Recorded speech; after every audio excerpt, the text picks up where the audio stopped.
क्या अस्सलाम वालेकुम जी, गुड मॉर्निंग। की हाल चाल है सब दा? खैरियत नालो ठीक ठाक हो? सुबह दी मॉर्निंग दे बच्चियां दी जेड़ी है शॉपिंग। अच्छा माम अली कौन सा बाल लेना है? हार्ड बाल। हार्ड बाल है जी, हार्ड बाल। हार्ड बाल खेल लेते हो आप? वो पैसे भी दो ना अंकल को। अच्छा वो बाल ले लिया ना आलम ने। एक कह दियो जी सलमान नु है फैरी रोज। नहीं वो सलमान। सैनी आपने क्या लेना है? आपने भी यही लेनी है? एक कह दे दियो जी सैन। माम अली ने भी दे दियो जी। घर जाके खोलना ना मेरा बेटा। हाँ घर जाके खोलो। शाबाश। अच्छा जी आलम आपने कोई खाने वाली क्या चीज़ लेनी है? हाँ ले लिया चॉकलेट ले लिया कि अब वन चीज़ बाल नहीं लेना अब? आलम बताओ क्या लेना है? क्या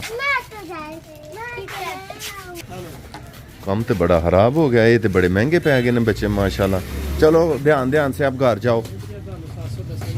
होए चलो बस आज तो माशाल्लाह जी मोहम्मद सलमान भी आया था नमाज पढ़ने। इधर देखो जरा, नमाज पढ़ने आए थे तो फिर नौजी आ गई थी हैं। अस्सलाम वालेकुम जी, अस्सलाम वालेकुम या अहलल कबूर।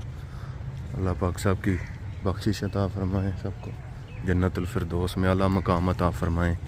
जितने भी मुसलमान मर्द औरत इस दुनिया से चले गए अहले ईमान की हालत में, अल्लाह पाक उन सब की बख्शिश फरमाए। और अभी ये एक जनाजा पड़ा है, हाफिज़ गुलजार साहब बहुत नेक और अल्लाह के वली कामल थे। अल्लाह पाक उनकी भी बख्शिश अता फरमाए और उनके सदक़े हमारी भी, आमीन। ये जनाब छोटा सा पपी जो है गली में घूम रहा था तो मैंने पकड़ के ना ये इसको अंदर ले आया हूँ। और ये अब माम अली के लिए है। माम अली खेलना आपने इसके साथ हैं? आपने रखना है कि छोड़ दूँ? संभाल लोगे हैं? संभाल लोगे उसको? पहले वो देखो गंदा है, उसको गर्म पानी से नहलाओ इसको अच्छी तरह पहले।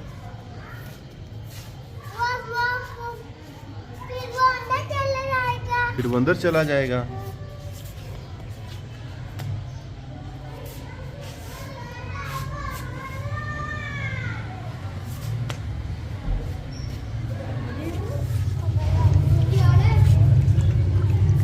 ये किसका डॉगी है? आपका है?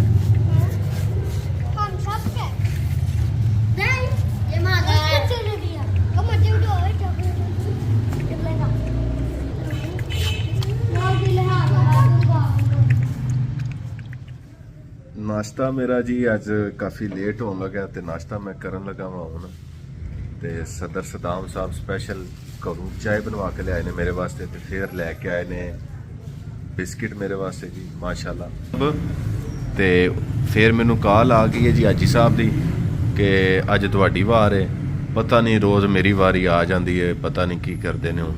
तो कहते ने आओ चलिए। मैं क्या मैं हूँ चाय तो पी ला। सदाम साहब जाना सही सी दसो कि वारी की दी है?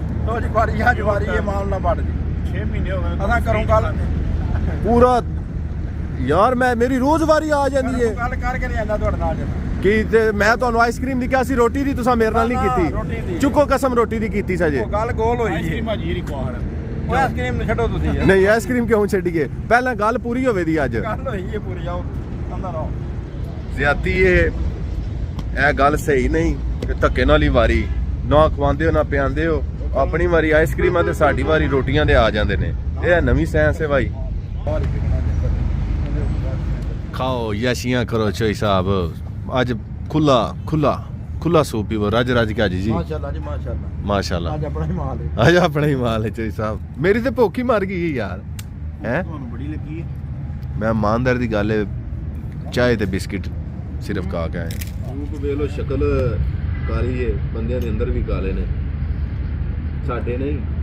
ਬੰਦੇ ਆਖੋ ਸਾਡੀ ਤਾਂ ਗੱਲ ਕਰਦਾ ਹੈ ਹਵਾਈ ਆਪਣੀ ਨਹੀਂ। ਕੋਈ ਸਭ ਰੋਸ਼ਨੀ ਪਾਣ ਚੋਈ ਸਾਹਿਬ ਰੋਸ਼ਨੀ ਪਾਣ ਅਜੀ ਅੱਜ ਤੇ ਬੋਟੀਆਂ ਵੀ ਕੋਨੀ ਹੈ ਮੈਂ ਹੋਏ ਨੀਲਾ ਸੂਪ ਹੀ ਸੂਪ ਹੈ ਵਿੱਚ ਬੋਟੀ ਵੀ ਕੋਨੀ ਕੋਈ ਨਾ ਪਾਣ ਨੇ ਨਾ ਉਹ ਚਲੋ ਅੱਜ ਜਾਣ ਦੇ ਜੇ ਤਾਂ ਫਿਰ ਕਿਸੇ ਦੇਣਾ ਹੋਈ ਦੀ ਅਗਲੇ ਪਕਾਉਂਦੇ ਰੋਟੀ ਲੋ ਹਾਜੀ ਨਹੀਂ ਇਹ ਹੁੰਦਾ ਕਿ ਠੀਕ ਦੇਖਿਆ ਜੇ ਨਾਲ ਕਿੰਨੀ जल्दी रलाई ये गाल है। ये स्पेशल सैलड है जी मेरे लिए, खाएंगे ये भी, लेकिन मैं मतलब जो स्पेशल बनवाता हूँ अपने लिए तो वो ऑलिव्स की कमी है शायद ख़त्म हो हांडियाँ चलाओ अमजद साहब। और अमजद भाई तबीयत से ठीक है, अल्लाह पाक तो अजर अजीम अता फरमाए। अमजद साहब ते वल बनाए जी कि तो ही कढांदे ਗੱਲਾਂ ਇਸ ਬੰਦੇ ਦੀਆਂ ਸੁਣ ਲਵੋ। ਅੱਜ ਆਖੇ ਦਾ ਸੂਪ ਇੰਜ ਸੀ, ਅੱਜ ਫਲਾਨ ਇੰਜ ਸੀ, ਮੈਨੂੰ ਨਾ ਦਈਓ ਤੇ ਬਾ ਗੱਲਾਂ ਪਿਆ ਕਰੇਦਾ। ਆਪਣੀ ਵਾਰੀ ਖਵਾਣੀ ਹੋਵੇ ਤੇ ਸੂ ਤੇ ਫਿਰ ਚੁੱਕ ਸੜੇ ਦਾ ਹਰ ਚੀਜ਼। ਅੱਜ ਹੁਣ ਸਾਡੀ ਵਾਰੀ ਆਂਦਾ ਕਿ ਜਿਹਨੇ ਖਵਾਣਾ ਨਾ ਅੱਜ ਉਹਦਾ ਦਿਲ ਨਹੀਂ ਨਾ ਹੈ। ਅੱਜ ਜਾਗੇ ਵੀ ਨੀਅਤ ਤੇ ਮਾਮਲਾ ਹੈ, ਨੀਅਤ ਤੁਹਾਡੀ ਗੱਲ ਹੈ, ਬੱਚੋ ਸਭ ਸ਼ੱਕ ਕਰ ਗਏ ਤੁਹਾਡੀ ਨੀਅਤ ਜ਼ਿਆਤੀ ਹੈ ਨਾ ਹੋਵੇ। ਲੈ ਚੌਧਰੀ ਆ ਜਾਂਡੀਆਂ ਵੀ ਆ ਗਈਆਂ ਨੇ ਵੱਲਾ ਜੋ ਸਾਡੇ ਹੁੰਦੇ ਆ ਅੱਜ ਰਾਜ ਭਾਈ ਸਵਾਦ ਲੈ ਯਾਰ ਕਿੰਨਾ ਨਾਲ ਯਾਰੀ ਲੱਗੀ। ਤੁਹਾਡਾ ਤੇ ਮਾਸ਼ਾਅੱਲਾ ਡਾਈਟ ਪਲਾਨ ਚੱਲ ਰਿਹਾ ਸੀ ਤੇ ਅੱਜ ਕੀ ਗੱਲ ਹੈ ਫੇਰ ਡੰਡੀ ਕਿਸੇ ਵੇਲੇ ਹੋ ਜਾਂਦਾ ਵਾ ਕਿਸੇ ਵੇਲੇ ਬਾਕੀ ਖਾ ਵੀ ਜਾਣੀਆਂ ਜੇ ਉਹ ਯਾਰ ਸਟਾਰਟ ਹੋਇਆ ਉਹ ਕਿੱਤੇ ਅੱਜ ਜੀ। ਅੱਛਾ ਇਹ ਉਹ ਗੱਲ ਜਿਹੜੀ ਟਿਕਟੌਕ ਤੇ ਕਹਿੰਦੇ ਨੇ ਨਾਨ ਦਾ ਪੀਸ ਲੈ ਲਓ ਤੇ ਬੋਟੀ ਰੱਖ ਲਵੋ ਤੇ ਬੋਟੀ ਚੁੱਕ ਚੁੱਕ ਕੇ ਖਾਈ ਜਾਓ ਤੇ ਨਾਨ ਉੱਥੇ ਦਾ ਉੱਥੇ ਹੀ। ਇਹ ਵਿਆਹ ਤੇ ਸ਼ਾਦੀ ਤੇ ਆਏ, ਇਹ ਸ਼ਾਦੀ ਤੇ ਆਏ ਆ। ਚਲ ਬੱਚਿਆ ਦੁਆ ਕਰ ਇਹ ਰੱਜ ਜਾਣ, ਅੱਲਾ ਖੈਰ ਕਰੇ। ਅੱਜ ਤੈਨੂੰ ਤੇ ਰਜਾ ਹੀ ਲਾ ਦੇ। ਇਹ ਇਹਨਾਂ ਦੀਆਂ ਆਪਣੀਆਂ ਬੋਟੀਆਂ ਪੂਰੀਆਂ ਹੋ ਲੈਣ। ਅੱਜ ਸਹੀ ਤੋਂ ਰੱਜ ਕੇ ਖਾਦੀ ਰੋਟੀ ਅੱਜ ਪਤਾ ਪਿਆ ਲੱਗਦਾ ਮੈਨੂੰ। ਅਜੇ ਸ਼ੁਰੂ ਹੋਈ ਬਿੱਲੀ ਚੜ गई है उत्ते। हाँ जी भाईजान बिल हो गया रेडी और तबीयत से ठीक है? काफ़ी माहौल चेंज किया आपने। जी बिल्कुल, हमने माशाल्लाह अभी इससे और ज़्यादा करेंगे ये चीज़ें जो है ना, हम ज़्यादा इसको अच्छा करना चाहते हैं। इसको आप और अच्छा करना चाहते हैं, मज़ीद बेहतर करना चाहते हैं इससे भी ज़्यादा और अच्छा इंशाल्लाह जी।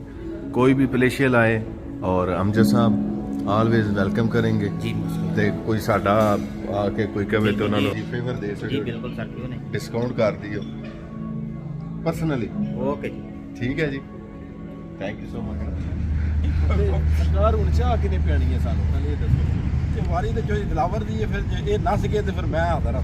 ਮੈਂ ਨਸ ਗਿਆ ਜੀ। ਮੈਂ ਆਖਿਆ ਭਈ ਲੈ ਤੇਰੀ ਕੋਈ ਗੱਲ ਨਹੀਂ, ਲੈ ਮੇਰੀ ਕੋਈ ਗੱਲ ਨਹੀਂ, ਪੈਸੇ ਦੇ ਆ ਜਾਨ ਛੱਡੋ। ਕੀ ਆਖਿਆ ਕੀ ਆਖੀ ਰੋਟੀ ਕੀ ਆਖਿਆ ਵੀਡੀਓ ਵੀ ਬਣਾਉਂਦੇ ਕੀ ਆਖਿਆ ਕੀ ਸੀ ਅੰਜ ਮੈਂ ਜ਼ਿਆਦਾ ਖਾਣਾ ਕੋ ਬੰਦੇ ਆਈ ਕੋ ਨਹੀਂ ਬੰਦੇ ਆਈ ਕੋ ਨਹੀਂ। ਤੇ ਵੇਖੋ ਇਹਨਾਂ ਕੋਲ ਟੂਲ ਪੇ ਕਰਨ ਦਾ 3 ਰੁਪਏ ਨਹੀਂ ਪੇ ਨਿਕਲਦੇ। ਨੇ ਕਰਮ ਵਾਲੇ ਉਹ ਪਾਕਟ ਬੜੀ ਦੂਰ ਹੈ, ਪਾਕਟ ਬੜੀ ਦੂਰ ਹੈ ਕਿ ਹਾਜੀ ਉਹਨਾਂ ਦੀ ਸਲਵਾਰ ਨੂੰ ਲਵਾ ਲਈਏ ਪਾਕਟ ਯਾਰ ਟੁੱਟੇ ਕੋ ਨਹੀਂ ਨਾ ਕੱਢੇ ਹੁਣ ਕਿਧਰੋਂ ਦਿਓ ਮੇਰੇ ਕੋਲ ਤੇ ਕੋਈ ਨਹੀਂ। ਮੈਂ ਤੇ ਮੇਰੀ ਜਿਹੜੀ ਵਾਰੀ ਸੀ ਮੈਂ ਕਰ ਛੜੀ ਕਾਰਡ ਸਿਸਟਮ ਆਏ ਆ ਨਾ, ਕਾਰਡ ਸਿਸਟਮ ਇਹਨਾਂ ਦੇ ਪੈਸੇ ਲੱਗਦਾ ਦੌੜ ਜਾਂਦੇ ਨੇ, ਰਬੜ ਪਾਏ ਆ ਨਾ। माशाल्लाह जी माशाल्लाह भाई साहब। लो जी भाई साहब के खान दे मैकफ्लोरी और मेरे और दिलावर भाई की है काफ़ी और मेरी है कार्डिमम और साथ में है डबल चॉकलेट पाई। लो आंदे अभी बहा लो, मैं तो शुरू करा। लो जी हाँ जी माशाल्लाह तुसी डाइटिंग बड़ी अच्छी कर रहे हो, बेहतरीन जा रहा ਤੁਹਾਡਾ ਪਲਾਨ। ਸਾਹਿਬ ਨੇ ਦੱਸਿਆ ਮਹੀਨੇ ਚ 15 ਚ ਇੱਕ ਵਾਰੀ ਕਰ ਸਕਦੇ ਹੋ ਆਈਸਕ੍ਰੀਮ। ਆਈਸਕ੍ਰੀਮ ਰੋਟੀ ਛੋਟੀ ਖਾਓ, ਕੋਈ ਨਹੀਂ ਬੜਾ ਘੱਟ ਖਾਦਾ ਉੱਥੇ ਬਹੁਤ ਘੱਟ ਖਾਦਾ ਨਹੀਂ ਜੋ ਦਰਾਵਰ ਦਾ ਨੰਬਰ ਯਕੀਨ ਆਪਣੇ ਆਪ ਨਹੀਂ ਖਾਦਾ। ਜਜ਼ਾਕ ਅੱਲਾ ਜੀ ਭਾਈ ਸਾਹਿਬ ਮਾਸ਼ਾਅੱਲਾ ਜੀ ਖਾਣਾ ਵੀ ਮਜ਼ੇਦਾਰ ਸੀ। ਜਜ਼ਾਕ ਅੱਲਾ ਭਾਈ ਸਾਹਿਬ, ਅੱਲਾਹ ਪਾਕ ਤੁਹਾਡੇ ਵੀ ਰਿਜ਼ਕ ਸੇ ਬਰਕਤ ਤਾ ਫਰਮਾਏ। ਕਿੰਨਾ ਸਰਕਾਰ ਨੇ? हाँ जी सरकार बेहतरीन है जी, बढ़िया माशाल्लाह।